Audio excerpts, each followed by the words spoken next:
this is John Muir, pretty much the father of practical conservation biology.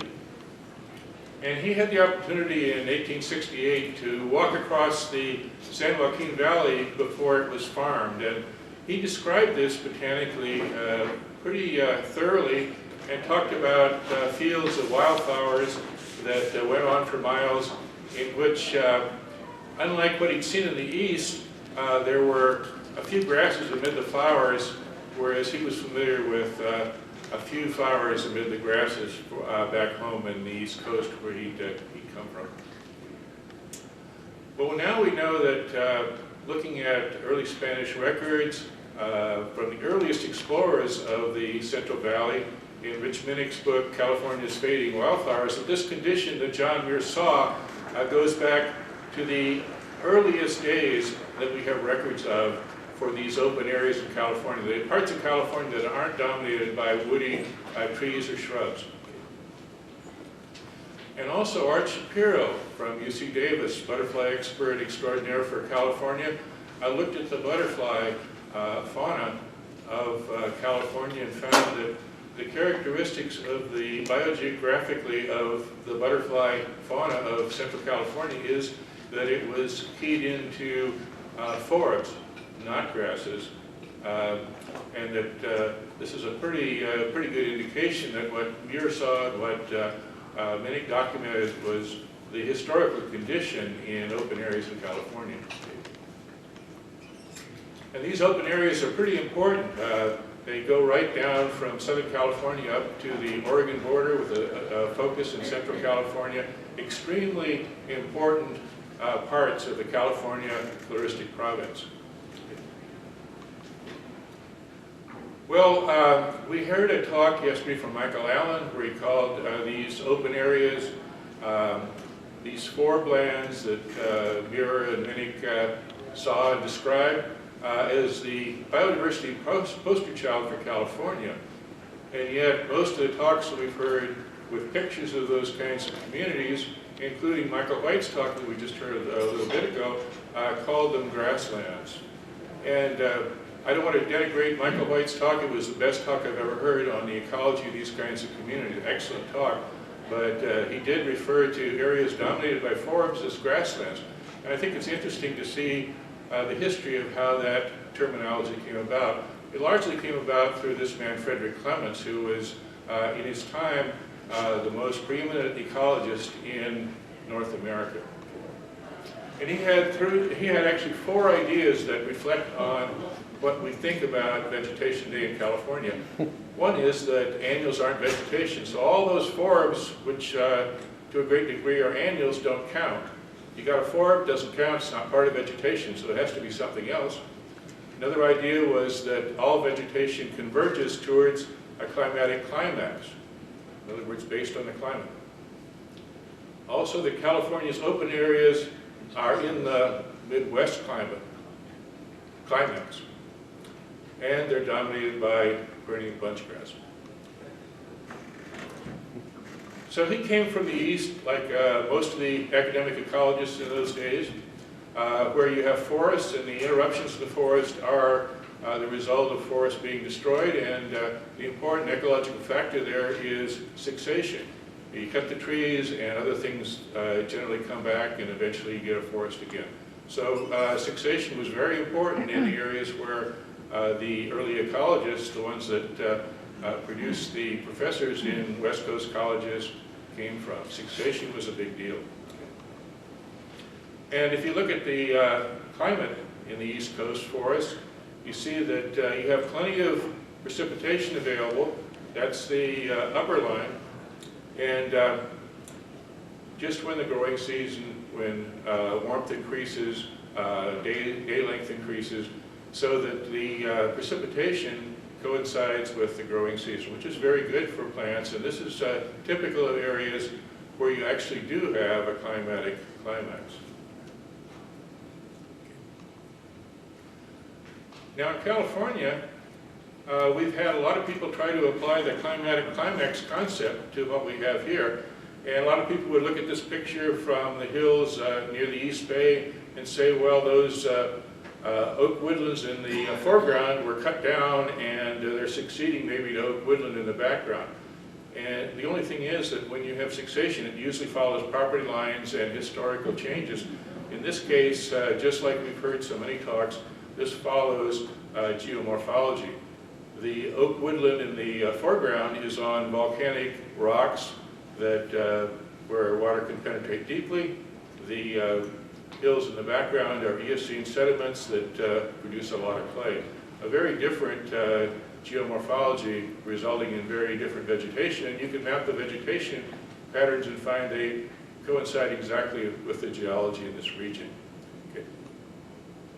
And of course, there's a reason for that. The climatic diagram for California, as we heard from one of the lightning talks, is very different from the East Coast where these climatic climax concepts were developed. You get rain just when it's too cold and the days are too short to grow plants, and when the landscape starts warming up and you get long days and you get warm so plants can grow, water isn't available. Well, there has to be water somewhere for the plants, and oftentimes that water that falls in the wintertime gets sequestered in various geological formations. And I think this is the reason why we have these mosaics of vegetation where you have such a difference from place to place, why you have an open area one place, a forest another place, and a chaparral shrub-dominated area in another. A lot of it depends on the fact that we have this Mediterranean climate where this climatic climax doesn't apply so well. Well, Clements was perturbed by so many people trying to find a climatic climax for California that we're calling the climatic climax for California either all oak woodland or all chaparral. There were theories that the whole Central Valley was covered by chaparral, which is very different from what anybody ever saw in the Central Valley ever, way before agriculture. Nobody ever found significant chaparral plants, and yet, based on the climatic climax theory, that should be there. So what Clements did was to map the climatic climaxes of California. And if you notice, he's got yellow in the Central Valley, he's got yellow in the Great Plains, and so basically he took the climatic climax of the Central Valley, where most of these open areas are, and put them over in the climatic climax east of the Rockies on the Great Plains. But if you go to the Great Plains, you have a climate diagram that isn't Mediterranean. It's much more like what you have on the East Coast.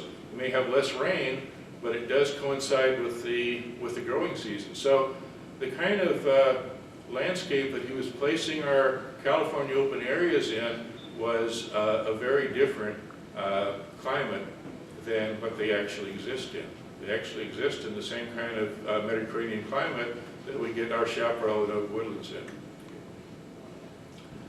But this movement of the open areas of California outside of the California floristic province into the Great Plains grasslands of the Midwest has been a very long-standing concept.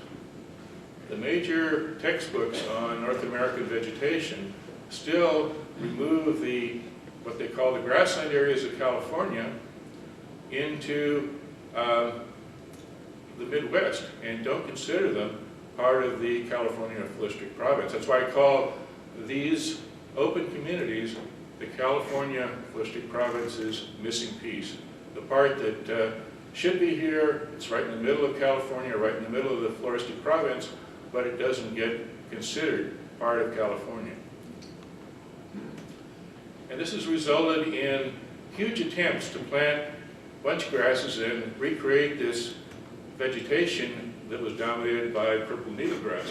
Well, there's a reason for purple needlegrass actually being so much a part of Clements' theory about these open areas in California. He found that there was a type of species that was dominated in these Midwest prairies, And by his climatic climax theory, it also had to be dominated in these open areas in California. So we heard a professor that came up from UCLA and looked at this landscape here, this very picture, and said, "This is a ruined landscape. I don't see any bunch grasses, so it's not worth even looking at. It's just a wheat field." Well, the real problem started developing when Muntz and his California flora started calling these areas grassland. Actually, Clements didn't do that. He called them prairie, but Muntz called them grasslands, and from then on, we've called them grasslands here in California. Pretty much everybody does it. And so we have a situation where agriculture gets protected, riparian forests get protected, okay. Freshwater marshes get protected, vernal pools get protected, oak woodlands get protected.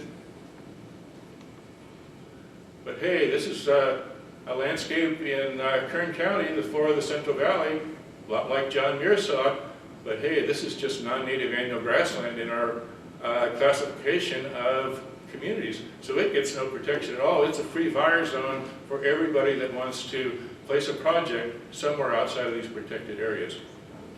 And hills like these are also just non-native annual grassland. They don't count. And like these in the East Bay Hills with ethereal spheres, hey, not grassland, not grasses, not bunch grasses, they don't count. And John Muir, on the way back from the Sierra Nevada in the fall, also found that tar plants were covering the Central Valley.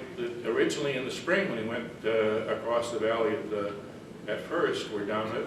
There's this whole second crop of forests in the fall, dominated primarily by tar plants. Now here's the Ecology of North America that came out just before Muntz's book. California Rangeland, a monograph on these systems that was a classic, still a classic.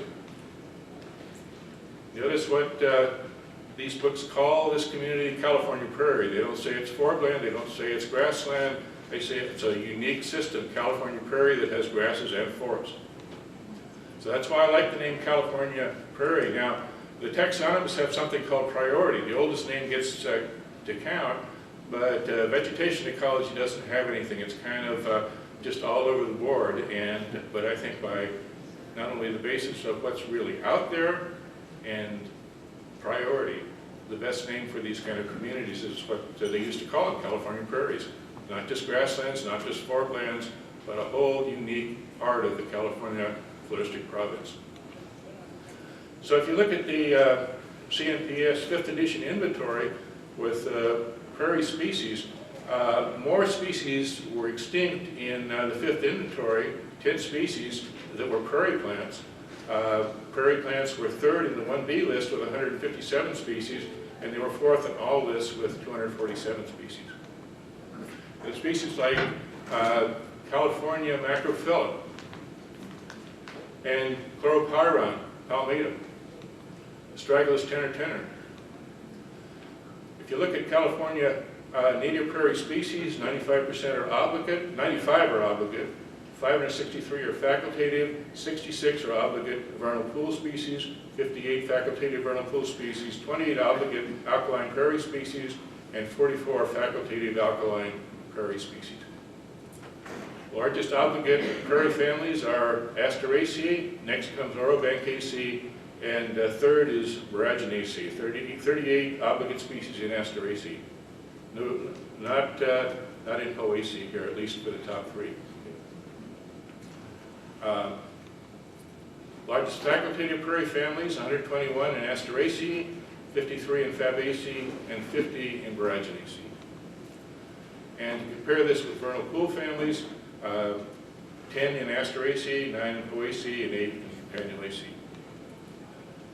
Especially important is the Medianae subtribe of Asteraceae with 20 obligate prairie species, 36 facultative prairie species. Themidaceae, that important segregate that used to be in Liliaceae, 67% are obligate or facultative prairie species in the entire family.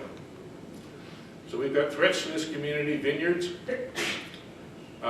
development, urbanization, and now we've got a new one, solar sprawl. We see it in the desert, but it can not only just be in the desert, it can be in any of our plant communities all over California. It's something to be very much aware of. So we have a community here that is a lot more than just non-native annual grassland. This is just in our local hills, in the proposed Berryessa Snow Mountain National Monument. So it's important to conserve this community. It's a very important part of the California floristic province, so future botanists will be able to see it like we still can and like John Muir saw it. Thanks.